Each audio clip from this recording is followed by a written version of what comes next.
ಭಾರತೀಯ ಇತಿಹಾಸದ 2 ಶ್ರೇಷ್ಠ ಯುಗಗಳಿಗೆ ಸೇರಿದ ಈ ಚಿತ್ರಗಳನ್ನ ಒಮ್ಮೆ ನೋಡಿ. ಒಂದು ಕಡೆ ಬಹಳ ಗಟ್ಟಿಮುಟ್ಟಾದ ರಕ್ಷಣೆಗಾಗಿಯೇ ಕಟ್ಟಿದ ಹಾಗೆ ಕಾಣುವ ಒಂದು ರಚನೆ, ಇನ್ನೊಂದು ಕಡೆ ನೋಡಿದ ಕೂಡಲೇ ಮೈಮರೆಯುವಂತೆ ಮಾಡುವ ಅಲೌಕಿಕ ಸೌಂದರ್ಯ. ಈ ವ್ಯತ್ಯಾಸ ಏನಿದೆ ಅಲ್ವಾ, ಇದು ಕೇವಲ ಕಲೆಗಾರಿಕೆಯಲ್ಲಿಲ್ಲ, ಇದರ ಹಿಂದಿನ ಅಸಲಿ ರಹಸ್ಯ ಅಡಗಿರೋದು ಅವರ ಆಡಳಿತದಲ್ಲಿ. ದೆಹಲಿ ಸುಲ್ತಾನರ ವಾಸ್ತುಶಿಲ್ಪಕ್ಕೂ ಮೊಘಲ್ ಸಾಮ್ರಾಜ್ಯದ ವಾಸ್ತುಶಿಲ್ಪಕ್ಕೂ ಇರೋ ವ್ಯತ್ಯಾಸಕ್ಕೆ ಕಾರಣ ಏನು?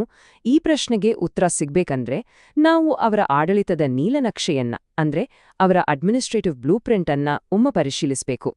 ಸರಿ, ಹಾಗಿದ್ರೆ ಮೊದಲು ನಾವು ದೆಹಲಿ ಸುಲ್ತಾನರ ಕಾಲಕ್ಕೆ ಹೋಗೋಣ, ಅವರ ಆಡಳಿತ ವ್ಯವಸ್ಥೆ ಹೇಗಿತ್ತು ಅಂತ ನೋಡೋಣ. ಯಾಕಂದ್ರೆ ಮೊಘಲರು ಎದುರಿಸಿದ ಮತ್ತು ಪರಿಹರಿಸಿದ ಸವಾಲುಗಳಿಗೆ ಅಡಿಪಾಯ ಹಾಕಿದ್ದೇ ಈ ವ್ಯವಸ್ಥೆ.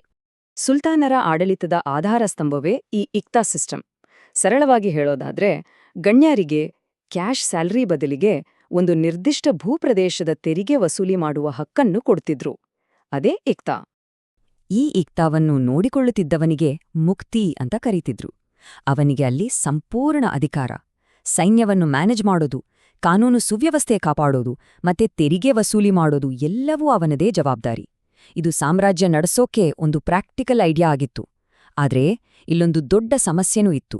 ಈ ಮುಕ್ತಿಗಳು ತುಂಬಾ ಪವರ್ಫುಲ್ ಆದ್ರೆ ಸುಲ್ತಾನನಿಗೆ ಎದುರುಬೀಳೋ ಸಾಧ್ಯತೆ ಹೆಚ್ಚಾಗಿತ್ತು ಅಲ್ವಾ? ಸುಲ್ತಾನರ ದೊಡ್ಡ ತಲೆಬಿಸಿ ಏನಪ್ಪಾ ಅಂದ್ರೆ ಕಂಟ್ರೋಲ್.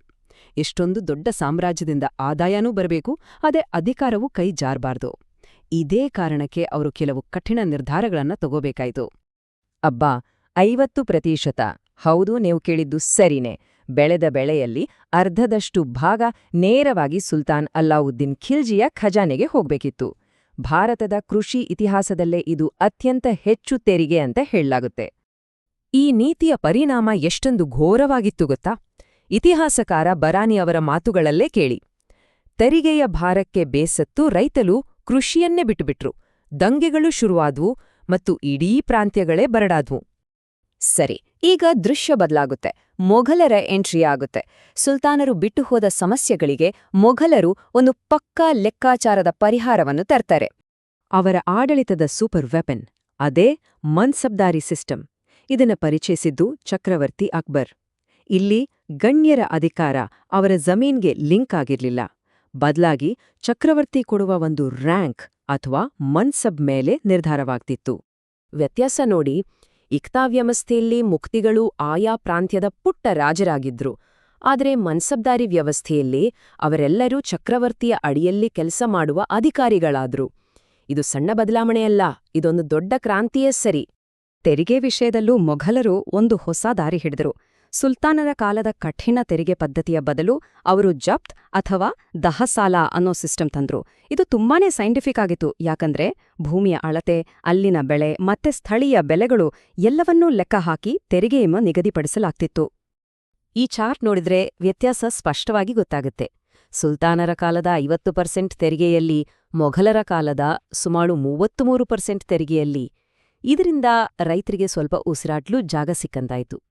ಸರಿ, ಇಲ್ಲಿವರೆಗೂ ನಾವು ಆಡಳಿತದ ಹಾರ್ಡ್ವೇರ್ ಬಗ್ಗೆ ಮಾತಾಡಿದ್ವಿ, ಅಂದ್ರೆ ಸಿಸ್ಟಮ್ಸ್ ಬಗ್ಗೆ. ಆದ್ರೆ ಯಾವುದೇ ಸಿಸ್ಟಮ್ ನಡೆಯೋಕೆ ಒಂದು ಸಾಫ್ಟ್ವೇರ್ ಬೇಕು ಅಲ್ವಾ? ಒಂದು ತತ್ವ, ಒಂದು ಫಿಲಾಸಫಿ. ಅದೇ ಮೊಘಲರ ಯಶಸ್ಸಿನ ಇನ್ನೊಂದು ರಹಸ್ಯ. ಅದರ ಹೆಸರು ಸುಲ್ಹ್-ಇ-ಕುಲ್, ಅಂದ್ರೆ ಸಾರ್ವತ್ರಿಕ ಶಾಂತಿ. ಇದು ಅಕ್ಬರನ ನೀತಿ. ಇದು ಕೇವಲ ಧಾರ್ಮಿಕ ಸಹಿಷ್ಣುತೆ ಮಾತ್ರ ಆಗಿರ್ಲಿಲ್ಲ, ಇದು ಸಾಮ್ರಾಜ್ಯವನ್ನು ಒಟ್ಟಾಗಿ ಹಿಡಿದಿಟ್ಟ ಒಂದು ರಾಜಕೀಯ ಅಸ್ತ್ರವಾಗಿತ್ತು. ಈ ಒಂದು ತತ್ವದಿಂದಾಗಿಯೇ ರಜಪೂತರು, ಹಿಂದೂಗಳು ಹೀಗೆ ಬೇರೆ ಬೇರೆ ಸಮುದಾಯದ ಜನರು ಮೊಘಲ್ ಆಡಳಿತದಲ್ಲಿ ಪ್ರಮುಖ ಪಾತ್ರ ವಹಿಸಲು ಸಾಧ್ಯವಾಯಿತು. ಇದರಿಂದ ಸಾಮ್ರಾಜ್ಯಕ್ಕೆ ನಿಷ್ಠೆ ಮತ್ತು ಸ್ಥಿರತೆ ಎರಡೂ ಸಿಕ್ತು. ಹಾಗಿದ್ರೆ ಈ ಟೇಬಲ್ ನೋಡಿ, ಇದು ನಾವು ಇಲ್ಲಿಯವರೆಗೆ ಚರ್ಚೆ ಮಾಡಿದ್ದೆಲ್ಲದರ ಒಂದು ಸಾರಾಂಶ. ಸುಲ್ತಾನರ ವಿಕೇಂದ್ರೀಕೃತ ಕಠಿಣ ವ್ಯವಸ್ಥೆ ಒಂದು ಕಡೆ, ಮೊಘಲರ ಕೇಂದ್ರೀಕೃತ ವ್ಯವಸ್ಥಿತ ಮತ್ತು ಎಲ್ಲರನ್ನೂ ಒಳಗೊಳ್ಳುವ ಆಡಳಿತ ಇನ್ನೊಂದು ಕಡೆ. ವ್ಯತ್ಯಾಸ ಸ್ಪಷ್ಟವಾಗಿ ಕಾಣ್ತಿದೆ. ಸರಿ, ಈಗ ಮತ್ತೆ ನಮ್ಮ ಮೂಲ ಪ್ರಶ್ನೆಗೆ ಬರೋಣ. ಇಷ್ಟೆಲ್ಲ ಆಡಳಿತದ ಬದಲಾವಣೆಗೂ ಆ ಭವ್ಯವಾದ ಕಟ್ಟಡಗಳಿಗೂ ಏನ್ ಸಂಬಂಧ? ಉತ್ತರ ತುಂಬಾ ಸರಳ. ಒಂದು ಸ್ಥಿರವಾದ ಆಡಳಿತ ಮತ್ತು ಒಂದು ವ್ಯವಸ್ಥಿತ ತೆರಿಗೆ ಪದ್ಧತಿ ಇದ್ದಾಗ ಅಪಾರವಾದ ಸಂಪತ್ತು ಮತ್ತು ಭದ್ರತೆ ತಾನಾಗಿಯೇ ಸೃಷ್ಟಿಯಾಗತ್ತೆ. ಅಂದ್ರೆ ಉತ್ತಮ ಆಡಳಿತವೇ ಕಲೆ ಮತ್ತು ವಾಸ್ತುಶಿಲ್ಪಕ್ಕೆ ಅಡಿಪಾಯ ಹಾಕಿಕೊಡ್ತು. ಈ ಟೈಮ್ಲೈನ್ ನೋಡಿ, ಸುಲ್ತಾನರ ಕಾಲದ ರಕ್ಷಣಾತ್ಮಕ ಕೋಟೆಗಳಿಂದ ಶುರುವಾಗಿ ಮೊಘಲರ ಕಾಲದ ಆತ್ಮವಿಶ್ವಾಸದಿಂದ ಬೀಗುವ ತಾಜ್ ಮಹಲ್ನವರೆಗಿನ ಈ ಪಯಣ ಕೇವಲ ವಾಸ್ತುಶಿಲ್ಪದ ಬದಲಾವಣೆ ಅಲ್ಲ, ಇದು ಆಡಳಿತಗಾರರ ಮನಸ್ಥಿತಿಯಲ್ಲಾದ ಬದಲಾವಣೆಯ ಪ್ರತಿಬಿಂಬ, ಭಯದಿಂದ ಆತ್ಮವಿಶ್ವಾಸದ ಕಡೆಗಿನ ಒಂದು ಜರ್ನಿ. ಹಾಗಾಗಿ ನಾವು ತಾಜ್ ಮಹಲ್ ಅನ್ನು ನೋಡುವಾಗ ಅದೊಂದು ಕೇವಲ ಪ್ರೇಮದ ಸಂಕೇತ ಅಂತ ಅಷ್ಟೇ ನೋಡಬಾರ್ದು. ಅದರ ಹಿಂದೆ ಅದನ್ನು ಸಾಧ್ಯವಾಗಿಸಿದ ಒಂದು ದೈತ್ಯ ಆಡಳಿತ ಯಂತ್ರದ ಶಕ್ತಿಯನ್ನು, ಆರ್ಥಿಕ ಸ್ಥಿರತೆಯನ್ನು ನಾವು ನೆನಪಿಸಿಕೊಳ್ಳಬೇಕು. ಹಾಗಿದ್ರೆ ಕೊನೆಯದಾಗಿ ಒಂದು ಯೋಚನೆ. ತಾಜ್ ಮಹಲ್ನಂತಹ ಸ್ಮಾರಕಗಳು ಕಣ್ಣಿಗೆ ಕಾಣುವ ಪರಂಪರೆ.